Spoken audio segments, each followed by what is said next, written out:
Hello les amis du chien. Alors aujourd'hui on va parler d'enrichissement et de dépenses mentales. Alors si on ne connaît pas, je m'appelle Déborah, je suis une ancienne éducatrice et comportementaliste pour les chiens en méthode amicale et positive. Aujourd'hui j'ai une petite boutique en ligne qui s'appelle Joy et Ezra où on vend des accessoires faits main pour les animaux mais également des jouets, des activités masticatoires, enfin tout plein de friandises, etc. En ce moment on entend parler à longueur de temps d'enrichissement, de dépenser son chien mentalement, etc. On voit beaucoup de conseils sur les groupes Facebook. J'ai décidé de te faire une petite vidéo pour t'expliquer en quoi c'est bien pour ton chien et en quoi ça consiste surtout.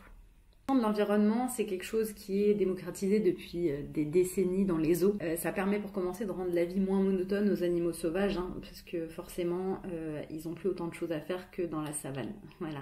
Des choses qui leur permettront de retrouver des activités qui sont naturelles pour eux, même si c'est pas exactement les mêmes, notamment la chasse, etc. Parce que forcément, on leur sert la nourriture dans un petit plateau d'argent. Donc ils n'ont plus autant d'activités, qu'elles soient mentales ou physiques. Donc l'enrichissement, ça a été fait à la base. Donc ils n'ont plus autant d'activités, qu'elles soient mentales ou physiques. Donc l'enrichissement, ça a été fait à la base pour les animaux sauvages. Nos pauvres petits chiens, eux aussi, ils ont besoin de cette dépense mentale, de cet enrichissement de leur environnement. Et heureusement, aujourd'hui, on commence à vraiment s'en rendre compte et les choses changent. Et ça, c'est vraiment cool. On va commencer par parler des bénéfices des enrichissements. Donc la première chose, c'est que ça apporte un sentiment de satisfaction et de plénitude à l'animal. Il y a aussi un sentiment d'accomplissement, ça réduit les soucis comportementaux liés à l'ennui, et ça, Dieu sait qu'il y en a beaucoup. Ça stimule la croissance du cerveau, et ça pour un chiot, c'est pas à négliger, c'est vraiment hyper cool parce que plus on va travailler leur cerveau, plus il va se développer, plus votre chien sera intelligent entre guillemets et plus il sera capable d'apprendre facilement. Ça augmente l'intelligence donc et l'habilité à résoudre des problèmes. Ça crée de la confiance en soi chez l'animal.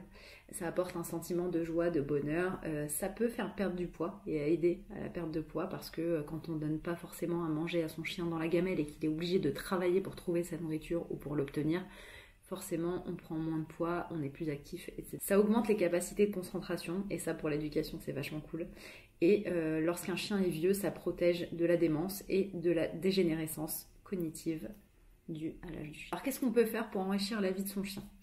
Naturellement, les chiens, ils aiment des choses simples. Ils aiment courir, ils aiment creuser, ils aiment renifler, ils aiment nager, ils aiment courir, explorer, manger. La première chose à faire, et ça je le répète constamment, s'il vous plaît, arrêtez d'utiliser des gamelles pour nourrir vos chiens. Il y a énormément de façons de nourrir son chien sans utiliser une gamelle, sans que ce soit monotone, sans également que le chien commence à développer des troubles liés à la gamelle, notamment de la protection de ressources. Si on enlève l'objet, on enlève le problème également, la plupart du temps. Il y a énormément de façons et d'alternatives pour nourrir son chien.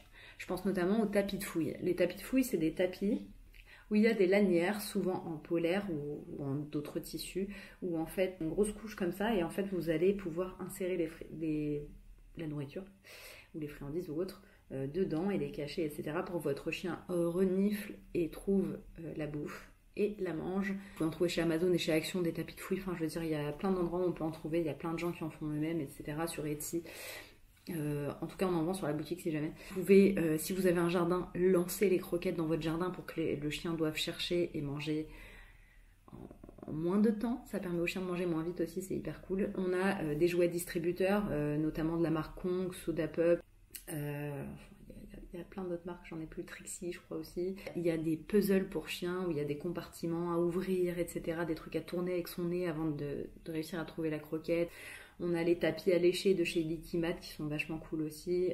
C'est plutôt pour de la pâtée. Au congélateur, après le chien doit lécher pour pouvoir manger. C'est vachement cool ça les détend, ça réduit le stress, etc. Et puis en plus de ça, c'est des produits hyper colorés. Moi je les trouve trop jolis. J'en ai dans toutes les couleurs, de toutes les formes. Parce qu'ils ont plusieurs formes, ils ont des bols, des plaquettes, des bols avec des ventouses aussi, ça c'est vachement cool pour le medical training. Franchement mon conseil c'est que vous ayez au moins une dizaine de petits jouets distributeurs pour donner à votre chien et changer assez régulièrement de jouets pour varier un peu les plaisirs. Vous pouvez aussi utiliser des bouteilles où vous faites des trous, mais ça c'est pareil, faites attention aux chiens qui aiment détruire les bouteilles parce que les petits morceaux de plastique quand ils les avalent c'est pas top. Ensuite vous pouvez mettre en place des jeux de flair. En quoi ça consiste ? On peut cacher les croquettes dans la maison à des endroits différents pour que le chien doive utiliser son flair pour aller les trouver. Ça c'est un truc que Ezra adore par exemple, il devient Il est vraiment très content quand il doit faire ça. Donc au début, on en cache plein à des endroits assez faciles et s'il faut, on aide le chien à les trouver les premières fois. Et puis ensuite, on va commencer à mettre de la difficulté pour à la fin ne cacher les croquettes qu'une par une ou deux par deux. Genre t'en caches une seule sous un meuble et il doit chercher dans toute la maison pour le trouver. Ça va vraiment faire travailler le cerveau, faire travailler son flair et ça c'est vraiment cool. Ça fatigue énormément les chiens en fait, de faire travailler le flair. Aussi, lorsque vous allez en balade, vous pouvez enrichir les balades de votre chien. Vous pouvez notamment, le premier exemple qui me vient à l'esprit, c'est lorsque vous allez, je sais pas, dans un parc ou en forêt, vous pouvez profiter de ce moment, si vous n'avez pas de jardin, pour lancer les croquettes de votre chien par terre. Donc votre chien est tranquille au bout de sa longe ou en liberté, éventuellement s'il n'y a pas d'autres chiens dans le coin. Et vous lui lancez une petite poignée de croquettes un peu partout par terre et il doit les chercher tranquillement. Ça va enrichir sa balade, même si après vous allez vous balader tranquille. Ce que vous pouvez faire, c'est faire en sorte que les balades ne soient pas monotones. On ne fait pas toujours le même chemin. Et si on n'a pas le choix que de faire toujours le même chemin, on essaye parfois de le prendre à l'envers. Ou parfois, on laisse le chien sortir de la maison et nous guider. En fait, le chien va aller où il veut, c'est lui qui décide à cette balade. Vous pouvez également changer de rythme. Vous marchez doucement, vous allez commencer à courir, parfois vous allez jouer avec votre chien. N'hésitez pas à interagir avec lui et également à profiter de la balade de temps en temps pour travailler un peu les assis, les couchers, etc. à l'extérieur. N'hésitez pas à rendre ce moment fun pour lui. N'oubliez pas que la balade, c'est pour lui que vous la faites. Et le dernier point sur cette balade, c'est vraiment, s'il vous plaît, laissez vos chiens renifler. C'est une activité qui est vraiment importante pour le chien, pour pouvoir prendre les informations qu'il a besoin de prendre et aussi pour se détendre. Laissez votre chien renifler.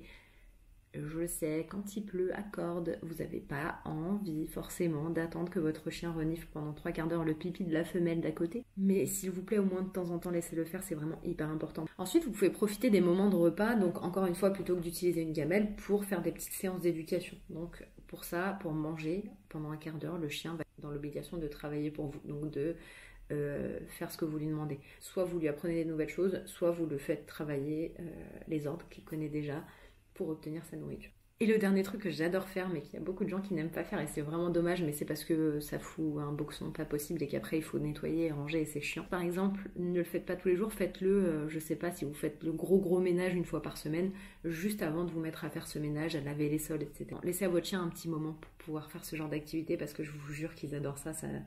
Même les plus vieux chiens, ça devient des bébés à ce moment-là et tu vois qu'ils sont contents. Et gardez des cartons, gardez vos rouleaux de papier toilette, vos rouleaux d'essuie-tout, etc. Vous allez sortir donc un carton, mettre des friandises dans les rouleaux de PQ que vous allez un petit peu replier sur eux-mêmes. Mettez du papier cadeau, des trucs, tout ce que vous avez acheté, vous le foutez dedans. Évitez les journaux parce que l'encre d'impression n'est pas forcément bonne pour le chien. Mais le reste, vous pouvez y aller.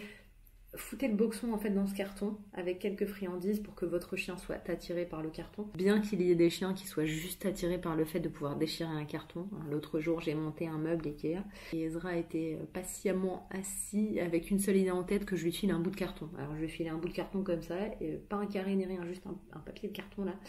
Et il l'a déchiré avec le plus grand plaisir de la terre. Et ensuite, vous donnez le carton rempli à votre chien et vous le laissez faire ce qu'il a à faire. Soit il va manger juste les friandises, soit il va manger les friandises et ensuite déchiqueter tout ce qu'il peut déchiqueter. Et ça va être un moment tellement plaisant pour lui. Je vous jure que vous allez voir que le chien est vraiment content de faire ça. C'est vraiment hyper cool.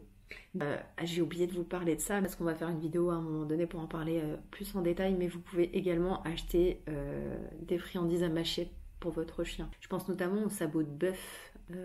J'évite le veau personnellement parce que ça se casse vraiment en gros morceaux et les chiens ont tendance à les avaler et à les revomir. Enfin, c'est pas hyper top, c'est vachement cassant. Donc je préfère le sabot de bœuf. Il y a des sabots de bœuf qui sont vides et ceux qui sont pas vides, c'est hyper cool. Ceux qui sont pas vides sont vachement plus appétants pour le chien. Peau de bœuf, la peau de cerf, les oreilles de bœuf, la queue de bœuf, la queue de porc, enfin il y a énormément de trucs. On vend quelques trucs sur le site et sinon vous pouvez aller, je crois que c'est... Alors Canigourmand est vachement connu pour faire vendre plein de trucs, c'est hyper cool aussi. Trouver des choses qui vont faire que votre chien va mâchouiller pendant un long moment, ça leur fait du bien mentalement, vraiment. Ça évite qu'ils mâchent vos meubles aussi, surtout quand vous avez des chiots. Je vous fais des bisous. J'espère que tout va bien chez vous et que vos chiens vont vraiment très bien et que vous leur donnez tout l'amour du monde. Je vous fais des gros bisous encore une fois. Je vous dis à bientôt. Salut!